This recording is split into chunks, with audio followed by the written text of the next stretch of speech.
ఏపీలో అన్నదాతల పరిస్థితి అగమ్యగోచరంగా మారింది. నైరుతి రుతుపవనాల రాకతో జూన్ నుంచే వ్యవసాయ పనులు ఊపందుకోవాల్సి ఉండగా ఈసారి వర్షాభావ పరిస్థితులు రైతన్నను కుంగదీస్తున్నాయి.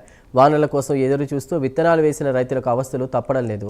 పంట మొలకెత్తిన తర్వాత చినుకు జాడ కరువు అవడంతో అనకాపల్లి జిల్లా పాయకరావుపేట నియోజకవర్గంలోని రైతులు పడరాని పాట్లు పడుతున్నారు. వేలాది ఎకరాలు నీళ్లు లేక బీడువారగా అరకొరగా వేసిన పంటలను కాపాడుకునేందుకు తడి కోసం చెరువులు కుంటల వెంబడి పరుగులు తీస్తున్న పరిస్థితి.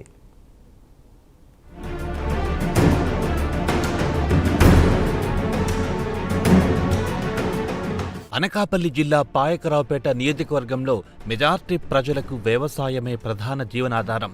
పాయకరావుపేట, నక్కపల్లి, ఎస్ రాయవరం, కోటవురట్ల మండలాల్లో వరి సాగే ప్రధాన పంట.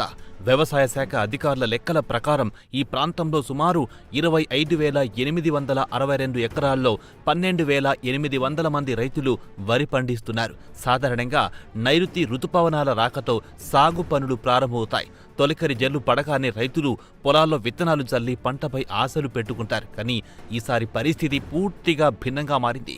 వర్షాలు ఆశించిన స్థాయిలో కురవకపోవడంతో పొలాల్లో తేమ కరువు అయ్యింది. తాండవ, వరాహ నదులు నియోజకవర్గంలో రైతాంగానికి కీలక సాగునీటి వనరులుగా ఉన్న వర్షాభావంతో వాటిలో నీటి ప్రవాహం కనిపించడం లేదు. దీంతో సాగు భూములు బీడు భూములను తలపిస్తున్నాయి.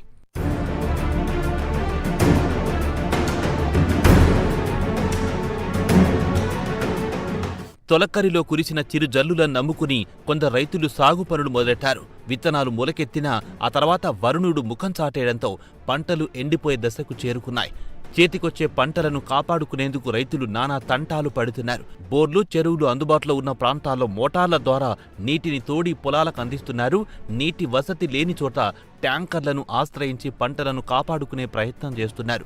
ఇప్పటికే సాగు కోసం పెట్టిన పెట్టుబడులకు అదనంగా నీటి కోసం ఖర్చు చేయాల్సి రావడంతో రైతులపై ఆర్థిక భారం పెరుగుతోంది. గడిచిన 30 ఏళ్లలో ఇలాంటి పరిస్థితి ఎప్పుడూ ఎదురవ్వలేదని రైతులు ఆవేదన వ్యక్తం చేస్తున్నారు. ఈ నేపథ్యంలో ప్రభుత్వమే తమను ఆదుకోవాలని కోరుతున్నారు. నా పేరు అల్లి గంగరాజు, పెట్టుగోళ్లపల్లి గ్రామం. వర్షాలు లేక చాలా ఇబ్బందులు పడుతున్నాం. గడిచిన 20-30 సంవత్సరాల నుంచి కూడా ఎప్పుడు కూడా ఎటువంటి పరిస్థితి రాలేదు. నార్మల్ కూడా చాలామందికి చాలా చచ్చిపోయాయి. ఎక్కడ నీరు లేదు, తడుపుకోవడానికి కూడా అవకాశం లేదు. ఎక్కడ నీరున్నా సరే మిషన్లు ఎత్తి తడుపుకోవడం చాలా ఇబ్బందిగా ఉంది. ఇటువంటి పరిస్థితి ఇప్పుడు ఎప్పుడు కూడా చూడని చాలా ఇబ్బందులు పడుతున్నాం రైతులందరూ కూడా. దీన్ని ఆలోచించి మీరు చాలా ఇబ్బందుల్లో ఉన్నాం. దీనికి ఆలోచించి ప్రభుత్వం మరి రైతులకి ఎటువంటి సహకారం లేదు.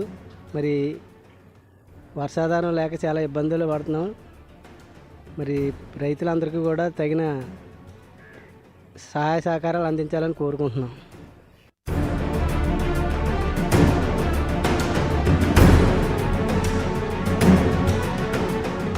మరోవైపు వర్షాభావ పరిస్థితులను దృష్టిలో పెట్టుకుని ప్రభుత్వం ప్రత్యామ్నాయ పంటల వైపు రైతులను మళ్లించే ప్రయత్నం చేస్తోంది. పంటల బీమా చేయించుకోవాలని, పరిస్థితులకు అనుగుణంగా ప్రత్యామ్నాయ పంటలను సాగు చేసుకోవాలని వ్యవసాయ శాఖ అధికారులు అవగాహన కల్పిస్తున్నారు. అయితే పూర్తిగా వర్షాధారంగా వ్యవసాయం చేసే పాయకరావుపేట ప్రాంత రైతులకు ప్రస్తుత పరిస్థితులు తీవ్ర ఇబ్బందులను తెచ్చిపెట్టాయి.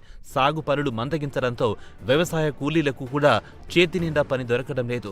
రోజువారీ వ్యవసాయ పనులపైనే ఆధారపడే కుటుంబాలు ఆర్థిక ఇబ్బందులు మొదలయ్యాయి. నా పేరు రమేష్ అండి. అనకాపల్లి జిల్లా ఎసరాయవరం మండలం కొరుప్రోలు గ్రామం రైతుని. వర్షాధారం మీద రైతులు ఈ సంవత్సరం వరి పండాలంటే చాలా కష్టంగా ఉందండి. తర్వాత మనకి ఎక్కడన్నా బోరు వల్ల వాటర్ ఫెసిలిటీ ఉన్న దగ్గర ఆకు మొలిపించుకోగలిగారు. వర్షాధారం మీద ఉన్న ఆకులు పోసినవన్నీ కూడా వరి ఆకులు శుభ్రం చనిపోయాయి. గత 30 సంవత్సరాల్లోని కూడా ఇలాంటి కరువు ప్రదేశం మేము ఎప్పుడు కూడా అనుభవించలేదు, చూడలేదు కూడా. తర్వాత మనకి ఈ రైతులు ఏం చేయాలన్నది నాది గత 30 సంవత్సరాలు బట్టి కూడా నేను కంటిన్యూగా 20 ఎకరాల భూమి నేను సాగు చేస్తాను వరి. అలాంటిది ఈ సంవత్సరం ఏం చేయాలో కూడా బాధపడలేదు.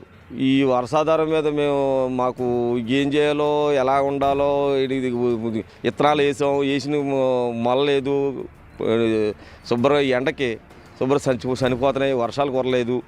దీనికి వర్షాధారం తప్ప కానీ కాలువాధారం లేదు, ఏం చేయాలో బాధపడలేదు. అందుచేత మాకు కొంచెం ప్రభుత్వం వరి రైతులకి గైరు వరి రైతులకి కొంచెం ఆదుకుంటారని చెప్పేసి కోరుకుంటున్నాం.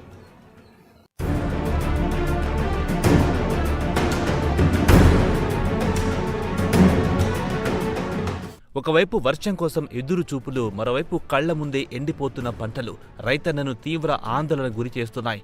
పెట్టుబడి పెట్టి పంట సాగు చేసిన తమను ఆదుకోవాలని రైతులు ప్రభుత్వాన్ని కోరుతున్నారు. వర్షాభావ పరిస్థితులను ఎదుర్కొనేందుకు ప్రత్యామ్నాయ పంట సాగుకు అవసరమైన సహాయం అందించడంతో పాటు పంటలను కాపాడుకునేందుకు ప్రభుత్వం తగిన చేయూత ఇవ్వాలని విజ్ఞప్తి చేస్తున్నారు.